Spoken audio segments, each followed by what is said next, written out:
ఓ ప్రవక్త, అవిశ్వాసులు నిన్ను నిరాకరిస్తున్నారంటే వారికి పూర్వం నూహ్, ఆద్, సమూద్ జాతులు, ఇంకా ఇబ్రాహీం జాతివారు, లూత్ జాతివారు, మద్యన్ వాసులు కూడా తమ తమ ప్రవక్తలను నిరాకరించారు.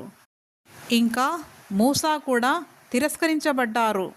ఈ సత్య తిరస్కారులందరికీ మొదట్లో నేను వ్యవధినిచ్చాను, తర్వాత పట్టుకున్నాను. ఇక చూడు నా శిక్ష ఎంత భయంకరంగా ఉండినదో.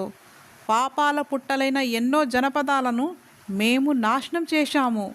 ఈనాడు అవి తమ కప్పులపై తలక్రిందులుగా పడి ఉన్నాయి. ఎన్నో బావులు నిరుపయోగంగా పడి ఉన్నాయి.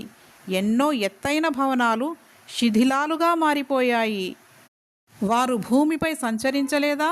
వారి హృదయాలు అర్థం చేసుకోగలవిగా, వారి చెవులు వినగలవిగా కావటానికి యథార్థం ఏమిటంటే కళ్ళు గుడ్డివి అవవు, కానీ వక్షముల లోపల ఉన్న హృదయాలు మాత్రం గుడ్డివి అయిపోతాయి.